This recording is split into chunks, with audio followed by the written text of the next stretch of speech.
On est le 10 octobre. Bonjour. Il y a du vent.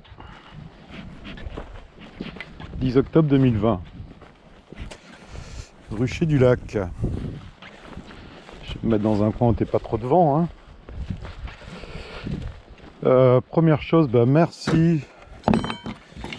Tu sais que c'est un rucher qui est perdu dans les bois et j'ai aménagé des coins de repos, de pique-nique pour moi, mais pour les passants aussi. Et là, je viens d'arriver de trouver une bière, une petite friandise au chocolat et un petit mot qui disait les marcheurs de Saint-Julien vous remercient pour le petit coin de paradis. Bah, ça fait plaisir, non? Ça fait plaisir de voir que je voyais bien, hein, enfin je vois hein, régulièrement les chaises bouger, machin, il n'y a jamais ni de saleté, ni de truc. Tu vois là-haut, il y a un petit abri pour s'asseoir, se reposer, faire un petit pique-nique en famille, entre amis. Ouais, je suis propriétaire du terrain, mais enfin, comme dit l'adage, la terre ne nous appartient pas, on l'emprunte à nos enfants. Et je crois qu'on l'emprunte un peu aussi à tout le monde. Hein. Donc merci les marcheurs, j'ai une petite graine de sésame dans la bouche. Bon, j'ai un très bon pain. Merci à vous. Puis vous passez quand vous voulez. De toute façon, je vais dire c'est open bar, mais enfin c'est open pique-nique hein, ici. Hein. Alors il fait 16 là. Il est midi, il fait 16. Ça sort un peu de partout. Hein. Pour ceux qui ont vu, j'étais à la Copière, COP agricole de Nice qui est à Carrosse. Hein. Enfin il y en a deux, il y en a une plus près de Nice, là sur la 202, mais il n'y a pas grand chose. Il faut vraiment aller à Carrosse pour avoir du matos. Hein. Oui, on a presque tout là-haut. Hein. On a presque tout. Ah ouais, je commence à peser. Hein. À la Copière, j'ai pris du sirop, donc déjà, merci aux marcheurs pour leur humanité, leur gentillesse. Merci aussi, je ne vais pas donner la liste exhaustive, mais pour les deux apiculteurs là, qui ont tout perdu à la suite des incendies d'août 2020 de cette année. Bah, merci aux 15 personnes qui se sont déjà proposées pour leur donner un essaim en ruche ou ruchette. Merci aux autres qui ne peuvent pas faire d'essaim parce que impactés par les frelons, pas assez de colonies, etc. Mais qui vont aider hein, à leur façon, en donnant du matériel, en proposant des coups de main, ceux qui sont plus loin, Mimi, d'autres gens qui vont leur envoyer des rennes en cours de saison. Tout ça, ça fait partie de l'entraide, du partage et de l'humanité. Hein. Enfin, je sais pas, hein, mais une grande pensée aussi pour les gens de l'arrière-pays niçois. Si vous avez vu aux infos, hein, on a 3 vallées qui ont été ravagées, qui ont eu plus de 500 mm de pluie en moins de 24 heures. Alors, faut pas s'imaginer que c'est la bétonisation hein, là-bas. Hein, c'est de la montagne, hein, c'est de la moyenne montagne. C'est pas très construit, mais c'est des vallées très encaissées. Hein, ça fait des crues, l'eau monte très vite. Et ça fait beaucoup de dégâts sur les routes, les infrastructures. Il y a eu des morts. Il y a eu... Bravo là aussi à la COP agricole hein, qui a organisé un voyage pour les éleveurs. Hein, une grande pensée parce qu'on a de l'élevage là-haut. Hein. Moutons, vaches, chèvres, enfin il y a pas mal d'élevage. Hein. Même des abeilles aussi d'ailleurs. File cocotte. Allez. C'est une toute jaune ça, c'est une italienne. Qu'est-ce que tu viens faire là? Hein? Qu'est-ce que tu veux? Allez, laisse-moi tranquille. T'es pas chez toi là. Ouais, bravo à la COP de Carrosse qui a monté un camion là pour les éleveurs. À Gamme Vert aussi qui a fait un voyage. Hein. D'ailleurs, merci Gamme Vert. Hein. Pour l'instant, c'est les seuls distributeurs de matériel apicole qui ont donné quelque chose pour les apiculteurs. Là. Hein. Donc, si vous avez des connaissances chez ICO, chez Lombard, chez apiculture.net, voilà, vous pouvez essayer de leur en toucher un mot. Hein. Ça coûte rien. Mathieu y a été. Hein. Mathieu. Il a 12 ans, mais il n'a pas eu peur. Hein. Il a expliqué le truc et Gamme Vert a filé du matos. Hein. Donc voilà, alors bon, pour l'instant on en est aux prémices, hein. Je conçois que c'est compliqué de s'engager à donner un essaim avec une ruche, pour ceux qui ont des petits ruchers, qui ont quelques colonies, on va un peu, j'allais dire pas mettre la pression, mais on va s'organiser un peu mieux à la sortie de l'hiver, quoi, hein, voilà. C'est évident que si tu as 3 colonies et que t'en perds 2 en hivernage, pendant l'hivernage, tu vas pas t'engager à donner une colonie, quoi, un essaim, hein. Mais bon, voilà, je pense qu'on va y arriver, on est déjà à 15. L'objectif c'est 50, c'est l'objectif minimum, hein. Si on arrive à 60, à 80, à 100, bah, c'est top, hein. C'est top. C'est important l'entraide, hein. C'est très très important, hein. En apiculture comme en tout, hein. Alors, en ce moment je vois ça couine et ça repart là sur la réintroduction temporaire et occasionnelle de néonicotinoïdes pour la betterave, là, la betterave à sucre. Mais je sais pas, moi je suis un citadin, hein. Je suis un citadin qui est apiculteur de loisirs, donc j'ai pas les compétences. Deux, bon ben on a quand même des gouvernements qui s'occupent de ça, il y a des organisations syndicales, mais toujours pareil, je vois, c'est reparti, quoi. Moi j'observe ça un peu de l'extérieur, mais entre les apis écolos à mort, les agriculteurs qui soi-disant ne sont pas écolos, qui pensent qu'à leur gueule ou au pognon, je sais pas, il y a peut-être un juste milieu, non? Puis de toute façon, c'est pas dans l'affrontement que ça va marcher, hein. Enfin, je sais pas. J'ai des ruchers perdus dans les bois, un rucher à côté des champs, un rucher en ville. J'ai pas plus de mortalité dans l'un que dans l'autre, hein. Enfin, je sais pas, faut arrêter de voir ces agriculteurs comme le diable, quoi, hein. Non? Je sais pas, s'ils en sont arrivés là, c'est qu'ils étaient au bord du gouffre dans leur filière et qu'il fallait une solution, quoi. Enfin, on est dans une civilisation maintenant où j'ai l'impression, hein, qu'il n'y a plus d'avis tempéré. La vie tempérée et pondérée devient un péché. Tu dois être d'un extrême ou d'un autre, hein, mais surtout pas. Ça marche pas comme ça, hein. Enfin, je sais pas, pour tout, hein. Tu peux pas être tout blanc ou tout noir, hein.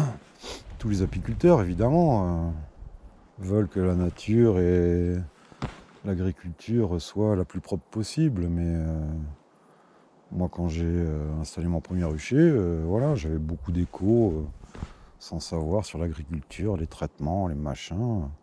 Bon, bah, je me suis installé dans les bois, hein. J'ai pas été au bord des champs, quoi, hein. J'y ai été par la suite, plus tard, parce que, bah non, il n'y a pas plus de risque à être là. Le rucher en ville, c'est pareil. Si demain, moi je connais des petits vieux qui traitent encore leur rosier avec le truc anti-puceron chimique. Voilà, si tu as une ruche en ville et qu'elle va se poser là-dessus, bah, c'est pareil, hein, tu auras peut-être plus de dégâts que sur un champ de betterave avec des graines enrobées, j'en sais rien, hein. Mais bon, analysons, hein.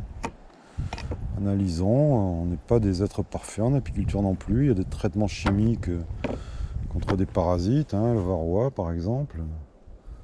Donc, mais bon, je te dis, c'est un, pas de ma compétence ou de mes compétences, et deux, je t'en parle comme ça, quoi, hein. Mais après, moi je te dis, je suis apiculteur de loisirs.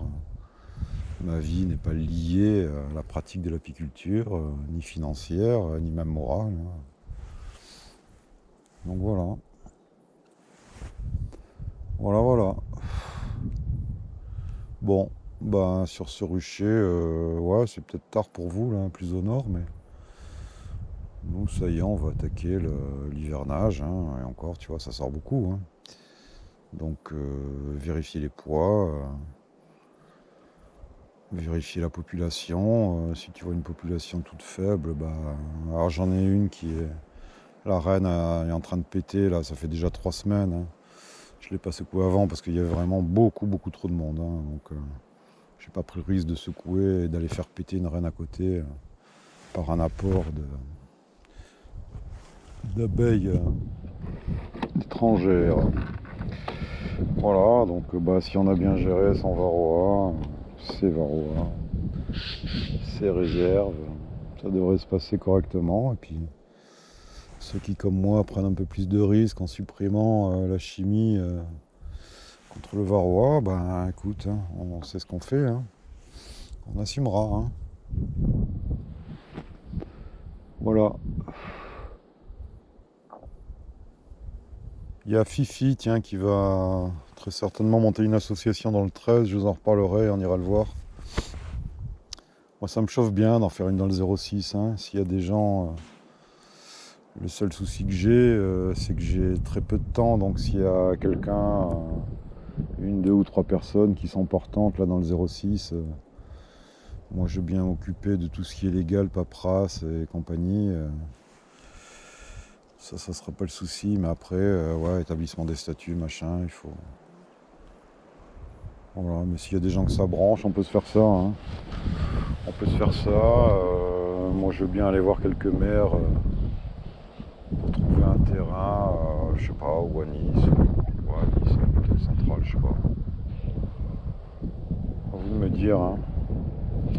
Association, ouais, ça permettrait, on le fait déjà, mais on le fait un peu...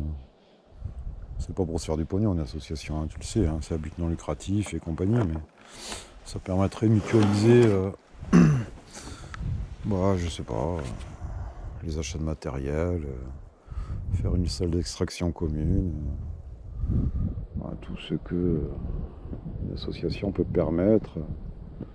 Voilà. Hein. Acheter des diffuseurs d'acide oxalique. Bon, on en reparlera, hein, mais si vous êtes chaud là dans le 06, ça peut être une bonne idée. Je vais essayer de pas faire des vidéos trop longues. Je vais pas beaucoup ouvrir, hein. Je sais pas si je vais t'allumer beaucoup, mais on verra. S'il y a besoin de nourrir là pour compléter les réserves selon les poids, je vais balancer tout d'un coup. Hein. Tout d'un coup et fin de l'histoire là, sincèrement, je pense pas. Hein.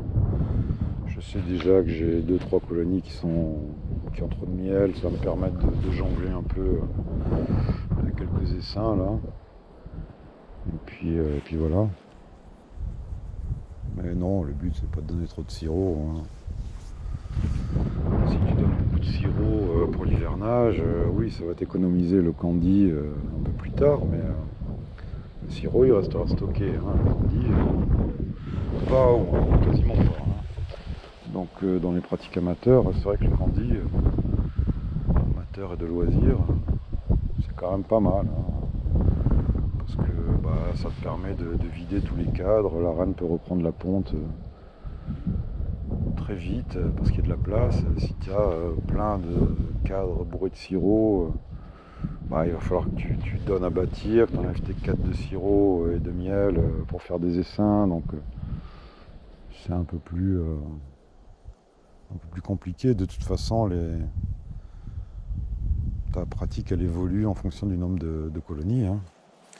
C'est comme ça. Hein. C'est pour ça que je vous date, que je vous dis. Ce que je faisais il y a 1 an ou 2, bah, je fais différemment aujourd'hui. Hein. Les comptages, par exemple, j'en fais plus. Hein. Je pars du principe que de toute façon, c'est le rucher tout entier qui doit avoir le traitement ou pas. Hein.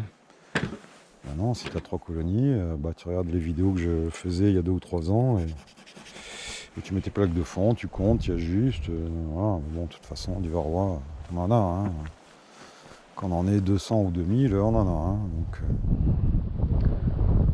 voilà. Bon, bah merci à ceux qui sont déjà engagés pour les essaims. Hein. Les autres, bah, on rabâchera le truc au printemps. Hein. Je me disais pourquoi elles vont là-dedans. Il y a un vieux paquet de candy là qui traîne. Hein, tu vois, elles vont un peu grignoter ça. Ouais. le petit essaim de menton. Bon, on ira demain, je vous le filmerai. Je donnerai des nouvelles. Donc je lui ai mis sa hausse avec sa hausse en 10 cadres là, avec pas mal de miel. Par contre, ouais, j'aurais pu, si j'y avais été tout de suite après, j'aurais pu mettre une grille à reine en fumée, choper des abeilles dans cette hausse. C'est la pique hein, qui a trouvé ça lui aussi tout seul. Il est bon la pique, allez voir ses vidéos. Hein. Et non, si, c'est vrai, c'était une bonne idée.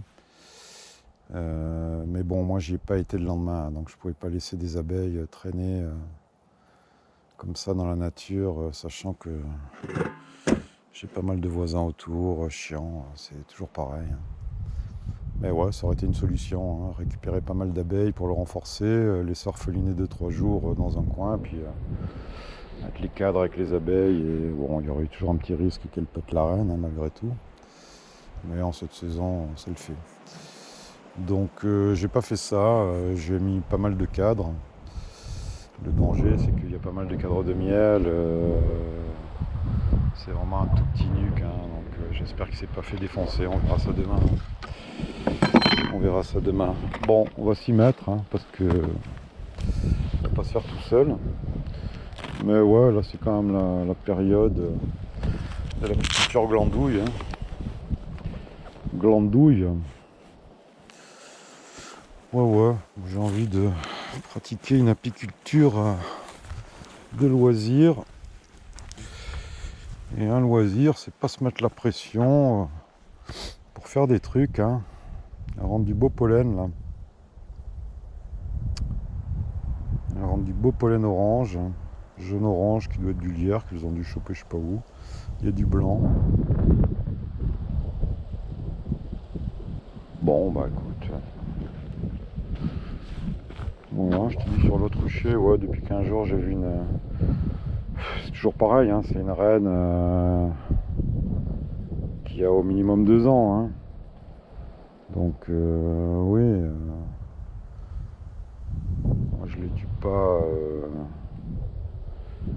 Je les tue pas au bout de 2 ans pour les changer, comme tu entends certains le dire. Mais oui, quand tu es professionnel, la raison quand même, c'est. Voilà, plutôt que de perdre une colonie, il vaut mieux changer la reine. Hein. Tu vas